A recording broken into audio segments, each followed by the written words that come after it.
I'm Damien Fowler. And I'm Elisa Frain. And welcome to this edition of the Current Podcast. This week, we're delighted to speak with Mark Frain, the CEO of Foxtel Media. Foxtel Media is the advertising arm of the Foxtel Group, one of Australia's leading media companies with more than 4.7 million subscribers. Like many legacy broadcasters, over the last decade, Foxtel has reinvented itself for the Netflix era, building on its pay TV subscription model by adding in streaming platforms such as Binge and Kayo, its sports streaming service. And last year, Foxtel introduced an ad tier on the service, following in the footsteps of Netflix and Disney+. We started by asking Mark about the state of the television advertising model in Australia this year. Yeah, I think like the rest of the world, the TV market here in Australia is going through significant change with the growth of all of the streaming platforms, with many of the ad tiers and ad capabilities starting to launch in the Australian marketplace. Probably what is pretty unique in terms of the Australian marketplace is there's currently three major free-to-air broadcasters that all have their own digital platforms as well. So they're managing transition from linear to digital themselves, but at the same time, you've just got this enormous groundswell of video inventory coming from the streaming players. So we're certainly getting towards a tipping point in the trends in the Australian TV marketplace at the moment. Mark, could you just put into perspective the growth of streaming that you've seen at Foxtel? Yeah, well, Foxtel has been on an enormous transformation for the last 4 or 5 years. And if I look probably 4 or 5 years ago, just under 10% of our subscribers were streaming customers. And if I look at where we are today, that number is just under 70%. So a quantum growth in the type of customer we've got. And critically, what that has also meant is that in the last 4 or 5 years, the Foxtel customer base has grown pretty much close to 100% from where it was previously. And that's all been down to the growth of streaming. And secondly, if I look at it from a Foxtel Media advertising perspective, it's probably only 3 years ago that 7 or 8% of our advertising revenue came from digital. As we go into the next financial year, that number will be just under 60%. So we're the beneficiary of that change in customer base from Foxtel, from traditional broadcast TV business to one now that is leading and driving streaming in the Australian marketplace. Yeah, in terms of Foxtel, could you talk us through your relationship between your existing linear model and your launching of an ad tier on Binge? Yeah, so traditionally, Foxtel has been the major pay TV provider in the Australian marketplace, with numerous linear channels from sport, entertainment, news, all the typical pay TV channels you would have, coupled with 2 digital platforms, Foxtel Go and Foxtel Now, that have really been the IP services of Foxtel.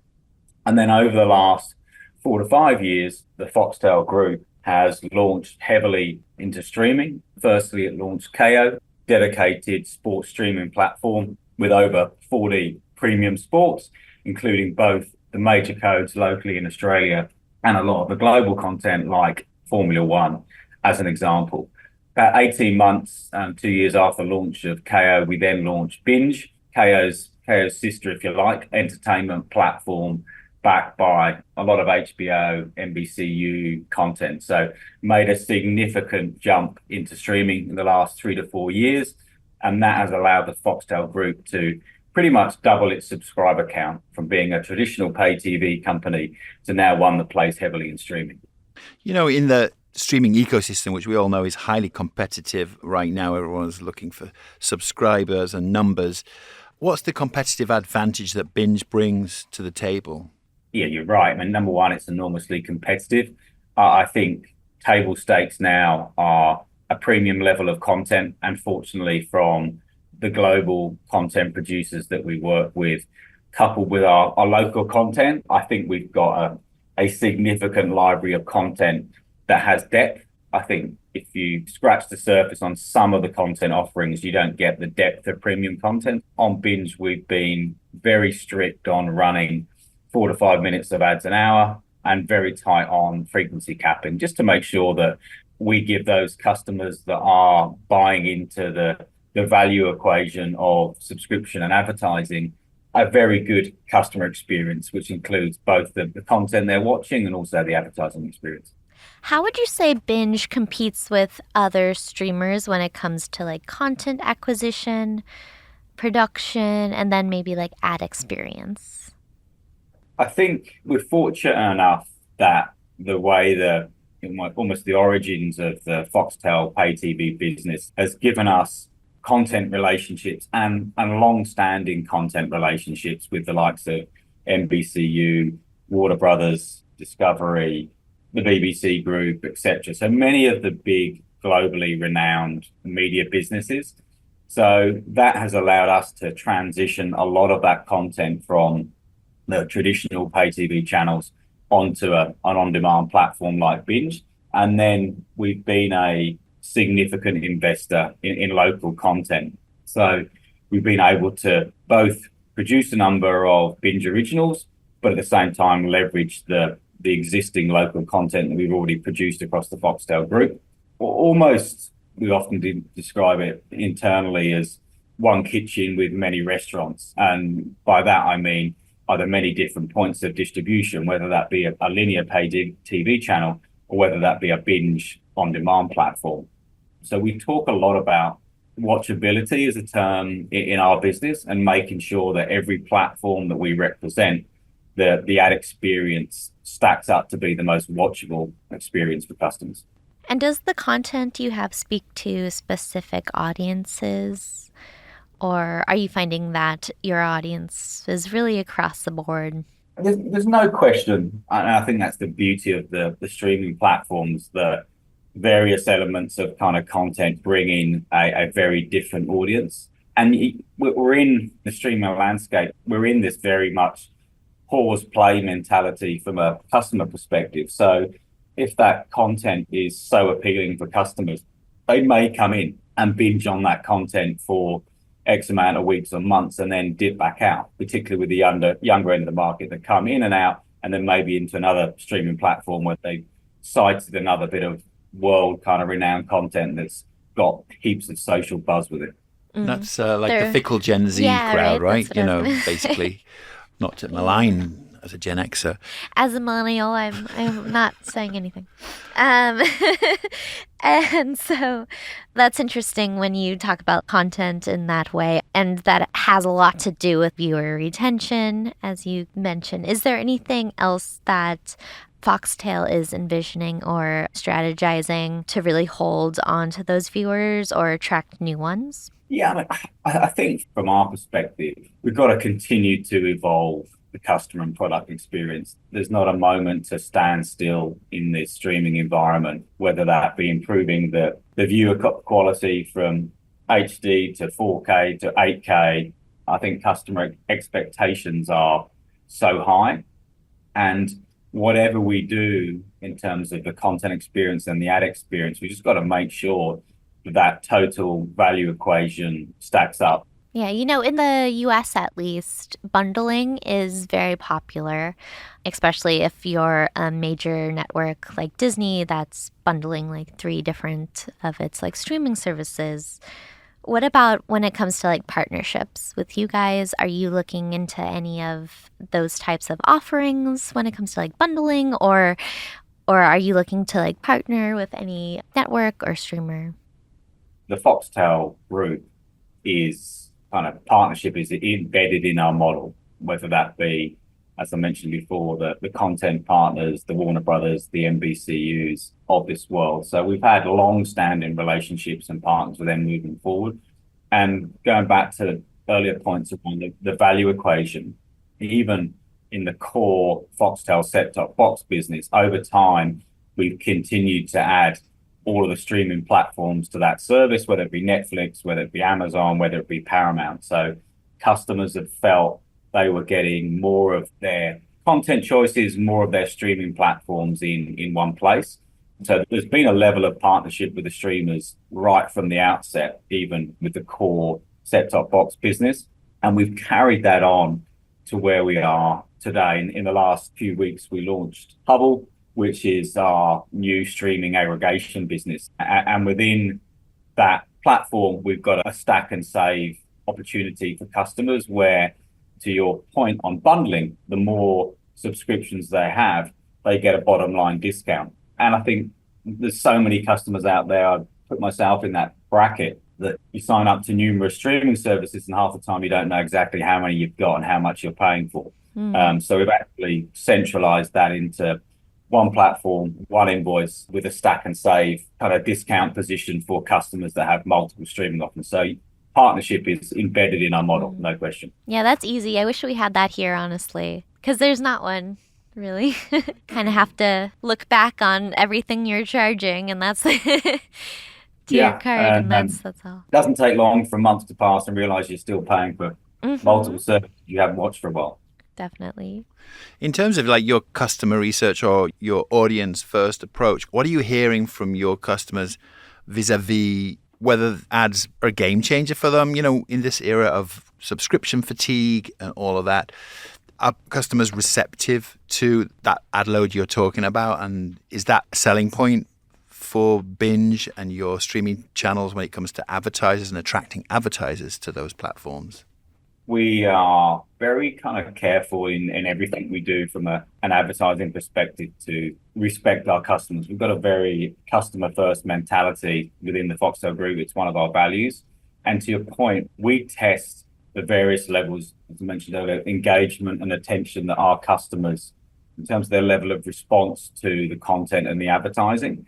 And we've seen their perceptions of the Binge brand hold really strong as we've added advertising to that platform. And you've got to look at the economic backdrop here. Disposable incomes are under significant pressure. The hike in interest rates globally over the last 12 to 18 months have put enormous pressure on household spending. So I think the introduction of the ad tiers, not just for Binge, but for a lot of the global players, has been another kickstart to subscriber growth levels across the industry.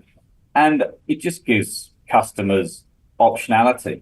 And what was interesting when we added advertising to the Binge platform, clearly we've done some modeling on what might be the churn levels of customer out of that tier and what might be the spin up into the next tier without advertising. And in both kind of cases, number one, the churn level in terms of those customers pulling out the platform was well under expectations in the 0 point something kind of percent.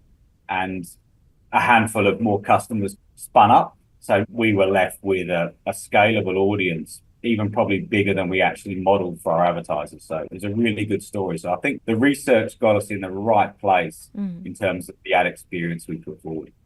Interesting, yeah. I know we've written quite a bit about how streaming is democratizing sports in a way for maybe perhaps smaller brands to get in on sports versus in a linear environment where it's more expensive usually. Is that what you're experiencing? Is there a difference in brands wanting to advertise on linear versus streaming, and how is that playing out? Yeah, it's a good question. A lot of our premium brands have transitioned into streaming at the same time to ensure they've got brand presence and share of voice across both live linear and into streaming. But you're right that there's no doubt it's given opportunities for smaller brands to get on board and be involved in live sport, which historically may have been cost prohibitive. And what I would say in almost summary of that trend on our major sporting properties here in Australia, whether that be the cricket or whether that be the AFL or the NRL, which I've already mentioned, in the last couple of years, we've had a record number of advertising partners on all of those kind of codes. And that's been the blend of those big premium advertisers that have always been involved in sport, that have had the financial bandwidth to do so, plus a multitude of new brands that have come on streaming. So we've got more, if you like, major sports partners than we've ever had before. I feel like it's also pretty interesting because when it comes to live sports, streaming kind of offers an environment where, I don't know, you can watch them at any point, for one thing. And then two, we've written about how some more like niche sports are appearing in streaming environments versus linear. What do you think about that? Pickleball. Pickleball, for instance, yeah. Great example, very timely actually. Last night I was fortunate enough to be out with Wheelchair Rugby Australia. And as an example, we brought their content onto the KO platform probably 4 years ago now. And what that has done to that code in particular, it's allowed them to grow exponentially in the number of teams that now play with wheelchair rugby in the Australian marketplace, the number of participants they've got, the number of females that are now playing it. And across those 3 or 4 years, the quality of that team has meant that they've been able to, they've won the World Cup, they've won the World Championships, and they're off to the Olympics later this year. So outside of the big ticket sports, it's also great to show the impact you could have on other sports that wouldn't be that aren't out there competing for sports rights. It's a very different model about how you support them and their corporate growth moving forward. You know, it seems even in Australia, it's a very fragmented media ecosystem. How are you thinking about measuring audiences, especially now with the rise of alternative currencies? What's the Aussie gold standard? It's a fascinating question, and I, myself and my team spend a lot of time observing, reading, going to the US, the UK, and observing the trends. And over the last probably 3 to 4 years, I mean, there has been an explosion of alternate currencies in the US. When you look at the likes of Video Amp and others taking the challenge to Nielsen, we observe that. And whilst I don't think we're going to get to the same level of different currencies in the Australian marketplace, I think you will see publishers probably grab the accountability of measurement themselves moving forward. In this market, we've got OzTam, which is a kind of Nielsen-supported service. And from a Foxtel perspective, we're part of that industry standard. But we also recognize that we've got set-top box data with IP return path. We've got multiple streaming platforms. So there's a role for us to make sure we leverage that data probably more than we ever have. And that's not just to use it internally in terms of retention and everything else you use your own data for, but how do we actually use that for not just targeted advertising? How do we use it as a currency moving forward? Because the depth of that data is so strong. Well, you're stating some of the various partnerships that you do have. And I'm just curious because it sounds like so many. How do you possibly manage all the partnerships, especially with Foxtel's yearly roadmap? Yeah, I mean, it's a great question.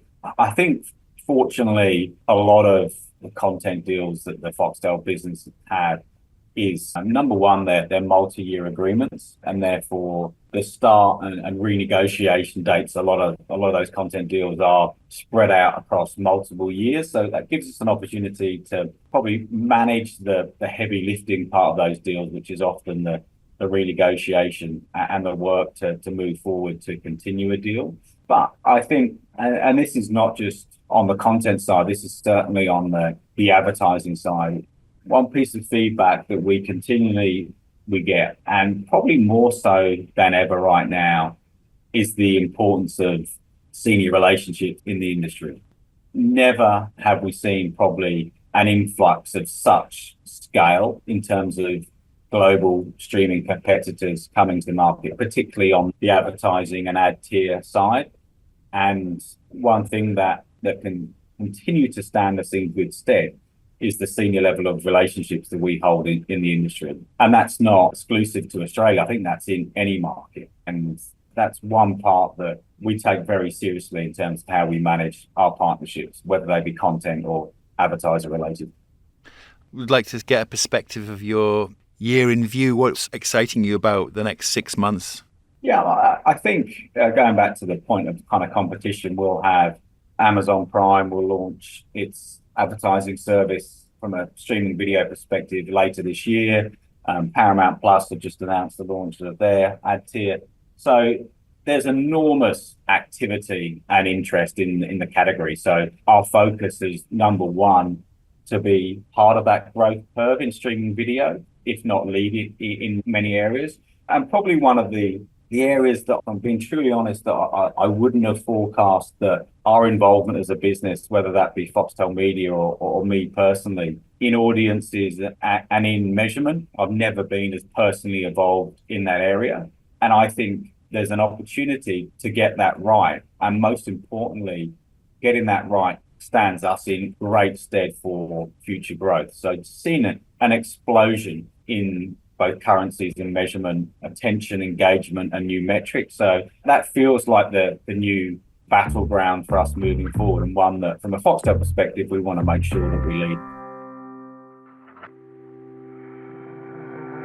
And that's it for this edition of The Current Podcast. We'll be back next week, so stay tuned. The Current Podcast theme is by Love and Caliber. The Current team includes Kat Vesey and Sydney Cairns. And remember, and I think that's the beauty of the streaming platforms. If that content is so appealing for customers, they may come in. I'm Damien. And I'm Elise. And we'll see you next time. And if you like what you hear, please subscribe and leave us a review. Also, tune in to our other podcast, The Current Report.